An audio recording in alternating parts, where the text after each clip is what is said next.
안녕하십니까. 한문학 강좌 TV를 맡은 한의사 이한영입니다. 반갑습니다. 아침에 오늘 제가 이 조문을 강의하는 조문을 중간에 뭐 글자 틀린 것도 있고 말을 조금 하다가 이게 또 파일이 그냥 잘못돼 가지고 막 넘어가고 그래 가지고 두 번에 걸쳐서 다시 녹화를 하게 됐습니다. 참 이렇게 매일 하는데도 여러분 낯설어요. 혼자서만 이렇게 하려다가 이 차트도 뭐 글도 써야 되고 또 바꿔야 되고 이러다 보니까 그렇게 했는데도 약간 시간이라든가 이런 데 쪼들리게 되고 하다 보면 실수를 합니다. 그리고 중간에 글자 하나가 결정적으로 잘못 썼는데 그거를 깜빡했어요. 그래가지고 15분 동안 녹화가 굉장히 잘 된 편이었는데 할 수 없이 그거 글자 다시 쓰면 되는 걸 가지고 확인하느라고 그 파일을 또 지워버렸네. 또 다운 해버렸네. 그러니까 다시 이제 또 새롭게 합니다. 자, 이 조문도 여러분 우리가 어서 봐야 될 거. 맥이 부긴하다.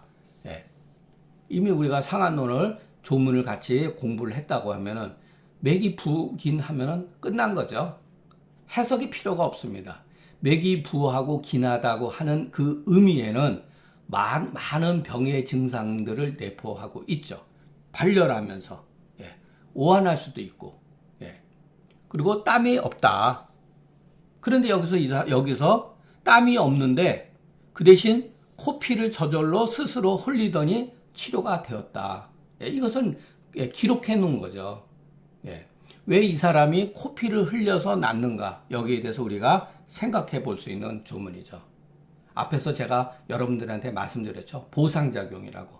땀을 흘리지 못하게 되면은 우리 몸은 스스로 생존을 위해서 다른 어떠한 방법을 통해 가지고서 열을 배출시킨다는 것. 그게 하나의 코피 흘린다는 것. 그러면 여러분 한번 이렇게 생각을 해보세요. 정말 코피만 흘릴까? 다른 것은 안 할까? 경우에 따라서는 여러분 이렇게 병이 그래도 코피를 흘리면서 얌전하게 물러가면 좋은데 어떤 경우는 여러분 토열하는 경우도 있습니다. 땀이 나지 않음으로써 그 사람이 그러면은 잠재적으로 어떤 문제를 가지고 있겠죠.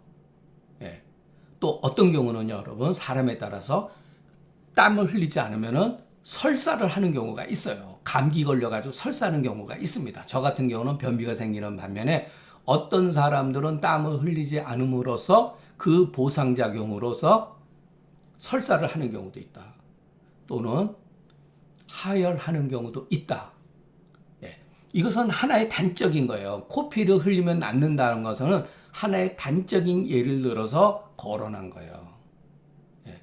여러분, 토농혈하는 경우도 있습니다. 그 금기의력에 나오죠. 그런 경우. 그것은 잠재적으로 그 사람이 이미 어떠한 그 위내 정수라든가 이런 수기가 흉부에 수기가 있다가 열에 의해 가지고서 그것이 오래되면은 여러분 그 수분도 여러분 열의 훈증이 되면은 담이 되고 담이 오래되면 여러분 혈액과 같이 막 뒤섞이고 그럽니다. 그래서 그것이 여러분 열에 의해 가지고서 배출되는 경우가 있어요. 그건 위험하죠. 그 금기이력이 잘 표현되어 있습니다. 그러니까 이 조문은 비록 그 정문에 들어가지 않는 주석에 해당되는 글이지만 시사하는 바가 굉장히 있다. 우리가 이제 그 소음병에 가면은 이 문제하고 같이 연관되어 있는 것을 배우게 됩니다. 여러분 열이 심하게 되면 어떻게 되죠? 열이 어디로 갈지 아무도 모른다는 거예요. 그 사람의 내적인 어떠한 문제, 그 내상이라든가 어떠한 병독에 같이 결합해 가지고 얼마든지 열이 빠져나간다는 거. 그럴 때 여러분 굉장히 무서워요. 자, 그래서 이거는 금계유략에 있는 글의 일부를 제가 여기다가 갖다 썼습니다. 무릇 인체는 흡사 기낭이라고 하는 말은 공기자루와 같다. 이렇게 공기주머니. 우리가 말하면 풍선같이 여기다가 바람 집어넣어서 이렇게 부풀리죠. 그거 같다. 우리 뭐 인체는. 자, 이게 솔직히 해서 의학적인 용어는 아니잖아요. 의학적인 용어는 분명히 아닙니다. 기낭이라는 말. 또는 순항이라고 해도 됩니다. 물주머니, 물자루, 물자루. 이것도 제가 그 상한론 독법에서 얘기했던 건데, 무릇 사람의 공규는 인체에는 여러분 구멍이 있습니다. 예. 코, 눈, 귀, 입, 상칠규, 하이규, 아래에 두 개의 공구, 예. 요로와 항문, 그리고 모공. 근데 우리가 상칠규, 하이규라고 하는데 피부에 모공은 빠져 있어요. 어떻게 보면 피부의 모공이 굉장히 중요합니다. 이와 같은 인체의 구멍들, 예, 인체의 요소에 이와 같은 구멍들은 그 기를 조절하고 내부의 압력을 균형을 잡아준다. 이와 같은 구멍들을 통해 가지고서, 예, 우리가 집 지을 때 창문을 왜 만들죠? 우리 방 안에 있는 공기와 창 밖에 있는 공기를 조절해 주잖아요. 창이 없으면 얼마나 답답하죠? 감옥과 같은 거죠. 창살. 예. 창이 그만큼 중요하죠. 우리가 인체도 마찬가지라는 거예요. 예. 구멍이 있다는 거예요. 그런데 우리가 외감에 노출이 되면, 물론 외감뿐만 아니죠. 스트레스 많이 받아도 여러분, 이 공규의 개합 조절 작용이 망가지죠. 스트레스 받아도. 예. 그러나 상한론에서는 일단 그 풍안에 노출이 된 것만 얘기를 하기 때문에, 그래서 사기가 머무르는 곳에, 사기가 닿는 곳에 그 공규가 일시적으로 닫히게 되면, 예, 저 공규가 닫히게 되면 이 구멍이 열리게 된다. 또 이 구멍이 닫히게 되면 저 구멍은 열리게 되니 이것이 이른바 풍선 효과라고 한다. 예. 만약에 저 구멍과 이 구멍 모두가 폐쇄가 되면 그와 같은 상황에서는 위급한 어떠한 증상이 어찌 다 말로 표현할 수 있겠는가. 예. 엄청나게 많이 발생된다는 거죠. 예. 자, 요거에 대해서 여러분들은 받아들일 수도 있고 받아들이지 않을 수도 있는데, 저는 글을 읽고 이런 것을 느끼고 있었습니다. 예전서부터. 예. 상한론 읽기 전에도 이게 뭔가 우리 인체에 대해서 경학전서를 읽으면서 또 상한론을, 그때는 뭐 아주 초보적인 단계였지만 이게 뭔가 우리 몸의 어떤 압력 관계하고 유사한 거구나라고 생각하고 있었어요. 근데 이제 제가 40대 중반에 제 친구 서원장과 한의원에서 부원장을 하고 있었을 때, 이제 업무가 다 끝나고 이제 저녁에 이제 간단하게 한 10분이나 20분 정도 얘기하고 그러고 했는데, 그때 서원장한테 제가 상한론에서 얘기를 해주니까 딱 그런 얘기를 하더라고요. 대뜸. 예. 결국은 그러면은 흉복간의 압력을 조절해 주는 거네, 이런 말을 썼습니다. 그래서 제가 깜짝 놀랐어요. 예. 이거는 일본 고반가도 썼던 용어예요. 근데 저도 느끼고 있었죠. 예. 그리고 나서 바로 내 생각이 이렇게 틀린 거는 아니구나 라고 가지고서 보감론에 대해서 글을 한 2주인가 걸쳐서 썼습니다. 1편, 2편, 3편. 그리고 나중에 조금 정리도 했지만 보감론이라고 글을 썼어요. 그래서 여러분, 우리가 상한론을 공부를 하다 보면은 이것을 이해를 해야 됩니다. 이것을. 옛날 사람들은 뭐 요런 말, 조기, 균합 이런 말을 쓰진 않았죠. 이거는 현대적인 용어죠. 도대체 인간의 어떠한 구멍들, 이런 무엇인가? 우리가 개합이라고 그러잖아요. 개합, 열리고 닫힌다. 그거는 내경에도 나오는 용어예요. 개합이라고 하는 거는. 이게 중요한 거예요, 여러분. 우리가 집 질 때도 들어오는 문, 물론 도적을 막는 그런 기능도 있지만, 일종의 기가 순통하기 위해서 창문도 곳곳에 만들 수 있으면 만들잖아요.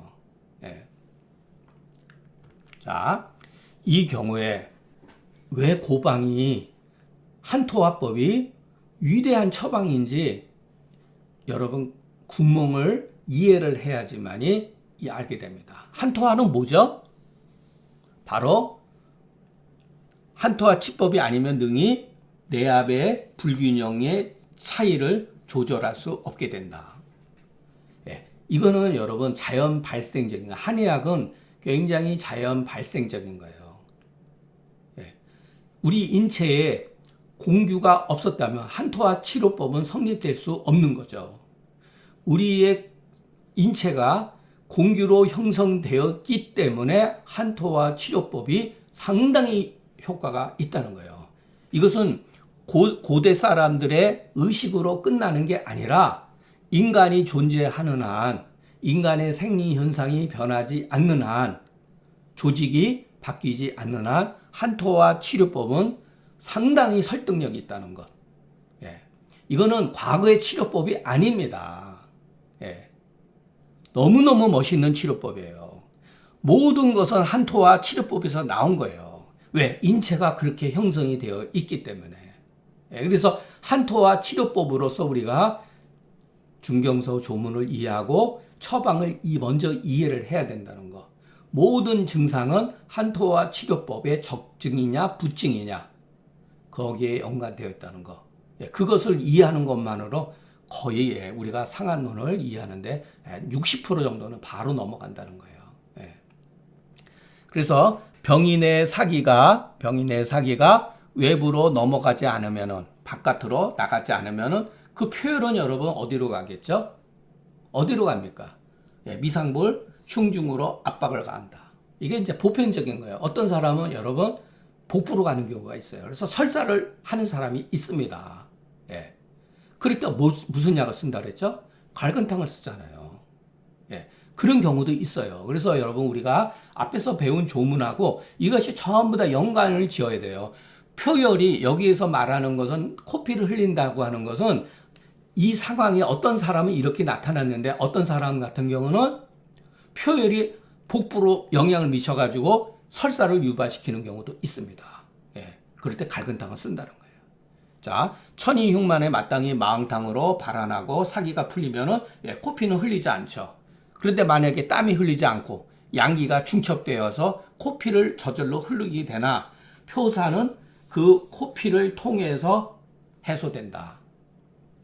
이런 조문은 이 글쓰기 방식이죠.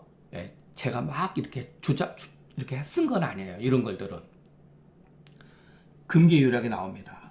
어디를 따라서 풀린다.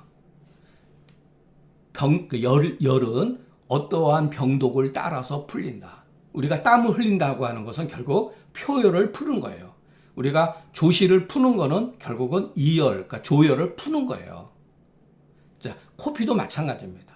어떤 경우는 하혈하는 경우도 있어요, 여러분. 그러면서 병증이 치료돼요. 예. 그것은 어떤 경우 하혈을 하느냐? 예, 하혈하면 난리가 나죠. 예. 어떠한 여성이 그 생리 주기에 가까운 시기에 소시어탕을 복용했는데 어떤 사람은 땀을 흘리면서 각 증증 발열이 한추리에 이렇게 나가기도 하고 어떤 경우는 득시 소시어탕을 먹었는데 변이 나가는 거예요. 네, 대변이 나가면서 치료가 되는 경우가 있고 또 어떤 경우는 여성들은 생리 주기에 맞췄을 때 하혈하면서 풀리는 경우가 있어요. 그때 하혈은 정상적인 출혈이 나가는 게 아니라 어떤 그 배출되었던 혈액이죠. 그러니까 비생리적인 혈액이 배출된다는 거예요. 그러면서 풀린다는 거. 금계유력에 보면 나옵니다. 이와 같은 글이 정말 멋진 거죠. 정말 멋지다고 봅니다. 그러니까 이런 조문을 보면은 병세가 어떻게 움직여지는지 우리가 모든 조문들을 공부해가지고 그것이 하나의 그 영상이 흘러가는 것처럼 느껴져야 돼요. 조문 어느 거 하나 해석 잘했다고 해서 되는 게 아닙니다. 전체적인 인간의 그 뭐랄까 그 생리적인 거, 병리적인 그러한 그 관점에서 봐야지만이 이 조문이 얼마나 그 멋진 글이라고 하는 것을 우리가 이해할 수가 있습니다. 자, 그런데 제가 이 48번 본문은 글자를 하나 잘못 썼어요. 야, 이거를 왜 못 찾았을까? 이 밑자입니다, 이게. 이 두 양이 태양과 양명이 같이 겹쳐서 발생이 됐는데 아직 태양병 초득 병시에 그 앞서서 이렇게 병병이 되기 전에 태양병 초득 병시에 처음 일으켰을 때 땀을 흘렸는데 땀을 먼저 흘리되 이거는 철자입니다. 철자. 아, 이거를 제가 글자를 잘못 썼어요. 그래가지고 파일을 조금 글자만 고치면 되는데 순간적으로 그냥 지우기를 눌러가지고 앞서서 강의했던 파일 한 15분짜리가 그냥 다 날아가 버렸네요. 죄송합니다. 이건 철자예요. 그래서 여러분 이런 조문도 우리가 배워야 돼요. 이런 표현 방법. 철저하지 못했다. 여기에 대해서는 뭐 해석이 조금 있는데, 자, 요 참 재밌습니다. 땀을 흘리긴 흘렸어요. 그런데 땀을 흠뻑 흘리지 못했다. 그것으로 인해서, 이는 뭐죠? 이 앞에 글을 받는 거예요. 이것으로 인해서 양명으로 전속되었다. 이게 옛날 사람의 병리적인 해석이에요, 여러분. 이거는 조문이 아니에요, 이런 것도. 옛날 사람들의 이 조문을 통해 어떤 현상에 대한 이해가 여기에 담겨 있는 거예요. 전속이라고 하는 말에. 그러니까 전속은 완전히 양명병으로 들어간 게 아니라 병근은 태양병에 있고 태양 표위에 있고 양명으로 진행되었다 이런 소리예요. 그러면은 옛날 사람이 생각했을 때 땀을 철저하게 흘리지 않으면은 양명병으로 전속되어진다는 것을 말해주고 있어요. 자, 여기에서 그 다음에 속자 미한출을 하고 계속해서 땀을 흠뻑 흘리는 게 아니라 끈적끈적한 땀들이 나타나기 시작한다는 거예요.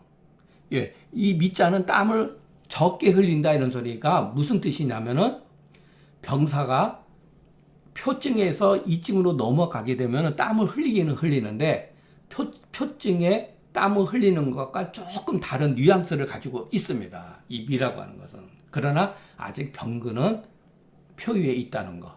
그래서 설령 오한하지 않는다 하더라도 원래 오한해야 되잖아요. 한자출하면은 오한해야 되잖아요. 근데 여기다 왜 불자를 썼는가?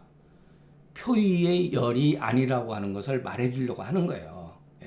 자, 만약에 태양병증이 없어지지 않는 경우는 하하면 안 된다. 이때 하하면은 역치가 되기 때문에 이때는 조금만 발안해라. 이 소자에 재미가 있어요. 조금만 발안해라.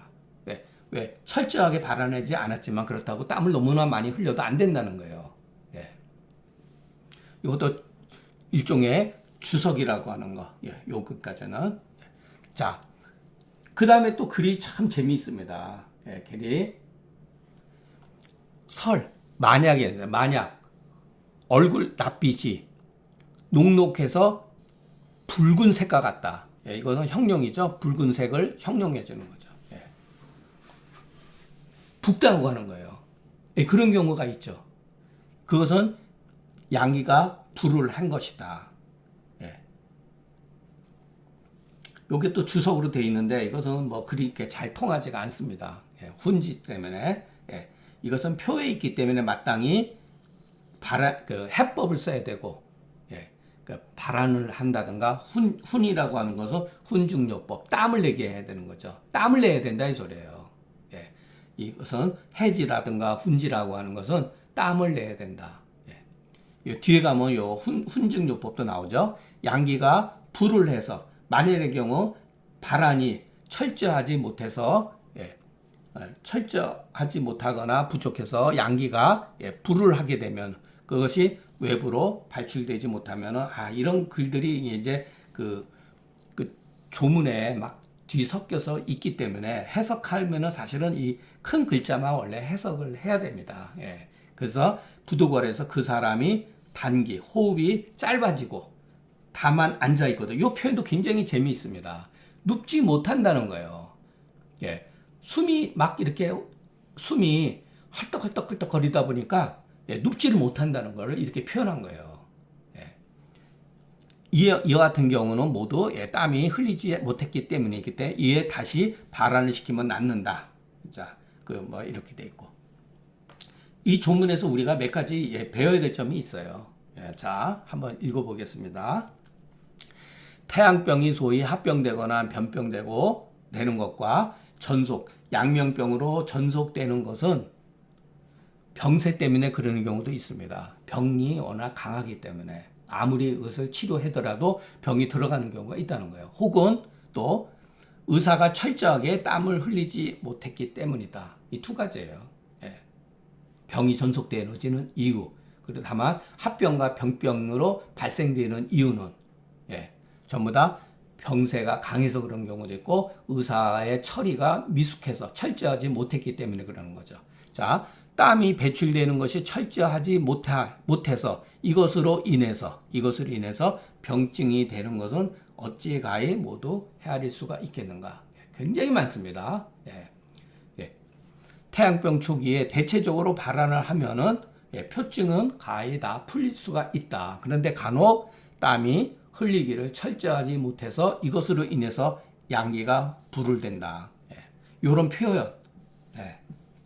그래서 바깥으로 표열이 배출되지 못한다. 그러면서 계속해서 땀을 조금씩 흘리고 오한하지 않고 얼굴이 굉장히 붉게 됩니다. 그렇기 때문에 우리가 호흡 출입기간에 숨을 쉬는 사이에 그 숨소리가 굉장히 작고 미약해진다는 소리죠. 단기 속이라는 말이에요. 그래서 호흡이 숨 쉬는 게 접속되지 못하기 때문에 눕지를 못한다. 괜히 못 눕는 게 아니에요. 이런 것도 여러분 병정이죠. 병의 정황을 뜻하는 거죠. 심한 거죠. 자, 그것이 마치 이와 같은 증상들이 양명의 징후와 같으나 병근은 오히려 아직 표증이 있었기 때문에 대총령탕으로 소발환하면, 여기서 조금만 발환하면 낫는다 그랬잖아요. 그러니까 그것은 마왕탕보다는 대총령탕에 가까운 거예요. 왜? 대총령탕은 약간 양명병의 징후를 내포하고 있잖아요. 그러면 풀린다. 비록 그러나 만일에 한선출 불철, 그리고 조문에 소발환이라고 하는 말을 언급하지 않았다면 답을 가르쳐 준 거잖아요. 조문에 이미 답을 가르쳐 주잖아요. 야, 땀을 철저하게 흘리지 않음으로 인해서 양명병으로 전속되어졌다. 이런 경우는 조금만 바람을 하면 낫는다라고 답을 가르쳐 줬잖아요. 조문에. 그렇기 때문에 우리는 여기에 뭐랄까 눈을 떠야 된다는 거예요. 그렇지 않으면은 즉기여 양기 징월 형어 두명 기부지간의 취적이 불산, 양기가 막 부를 안에서 되어진단 말이에요. 그것이 두명과 얼굴과 피부 사이에 형성이 되어 가지고 붉은색을 띄우고 발산되지 않는다는 거예요. 붉은색이. 이럴 때 이와 같은 증상에 강심장의 사람이 아니면, 이거 제가 경험했습니다. 제가 누차 말씀드리죠. 제가 그랬기 때문에 그런 거예요. 상한론을 배웠음에도 이와 같은 이치를 몰랐기 때문에. 강심장의 사람이 아니면 어찌 감히 마왕탕을 이와 같은 상황에 치료하냐 말이에요. 못합니다. 무서워서. 결국은 뭐냐, 병리를 이해하지 못하면 설령 고방을 주한다 할지라도, 고방을 위주로 하는 의사라 할지라도 대부분 뭐냐면 청화 생진제를 쓰게 됩니다. 백호탕 같은 거 쓰게 됩니다. 그런데 후세방을 주하는 자는 대부분이 자음강화제를 씁니다. 제가 이런 짓을 했어요. 30대 초반 중반까지도. 이게 했습니다. 그러니까 제가 이거를 통해서 느끼는 것은 항상 부끄러움. 제 몸이 그랬으니까. 알고 보면은 여러분, 그 외감이 노출되어 가지고 그 당시에 그냥 막 얼굴이 막 열이 달아오고 그러는데, 장경왕을 배웠으니까 장경에 보면 막 그러면은 맞거든요. 장경왕 얼마나 육미지왕탕을 좋아합니까? 이때 당시는 대총령탕이니 마왕탕은 약으로 보이지도 않았던 시기예요. 저의 어떤 흑역사죠. 이까진 약들이 무슨 이런가. 그래도 육미지왕탕을 써야지. 제가 결코 육미지왕탕이 평가절하하는 게 아니에요. 이때 당시 저는 육미지왕탕을 써가지고 많은 효과도 봤습니다. 그런데 몰랐다는 거예요. 내 몸에 대해서 몰랐다는 거. 그냥 주구장창 자음지제만 썼어요. 잘 열이 다르니까 제가 그만큼 그 맥도 집어보고, 맥이 막 저거 화나고 막 긴맥이 나고 막 얼굴이 막 빨개지고 눈도 충혈돼지고, 이거를 몰랐다는 거예요. 땀을 흘리지 않음으로 인해 가지고 피부가 막힘으로 인해 가지고 양기가 증월돼서 안면과 피부로 몰린다고 하는 사실을, 이 의리를 병리를 이해하지 못했다는 거예요. 예. 그러면 당연히 이렇게 청화생진제라든가 자음강화탕을 쓰죠. 예. 한의사들한테 어떻게 보면 좋은 먹잇감이죠. 아, 당신은 음이 허해서 음호하동이야 이러죠. 예, 착각이죠. 음호하동이 없다는 얘기가 아니라 실질적으로 우리가 생각하는 음호하동보다 양기가 예를 들어서 표열이 발출되지 못함으로써 예, 얼굴이 붉어지는 경우가 훨씬 많다는 거. 피부가 되는 거예요. 이 얼굴이 붉어지는 거는 대양증이라고 합니다. 뒤에 나와요. 불울증이라고 하는 것은 열이 울체돼 가지고 우리가 마치 열가마니 속에 갇혀 있는 것과 같은 거예요. 불울이라고 하는 거는. 예. 그래서 이 글을 보면은 참 저는 아주 그냥 여러분들한테 그 상한 우리가 그 의학을 공부하는 게 왜 어려운지 제가 너무나 참 많이 느낌이 있기 때문에 면색이 아주 붉고 호흡이 짧고 앉아있기만을 좋아하는 경우 이것은 양기 불우한 반응이다. 양기가 불우함으로써 대양증이라고 하는 게 알고 보면 여러분 이거예요. 얼굴 안색이 붉은 걸 뒤에 가면 대양이라고 합니다. 이때는 땀을 흘리는데 철저하지 못한 이유이다. 이 같은 경우에 중경리 처방의 의도는 한출 불철에 있는 것이지 면적색에 있지 않습니다.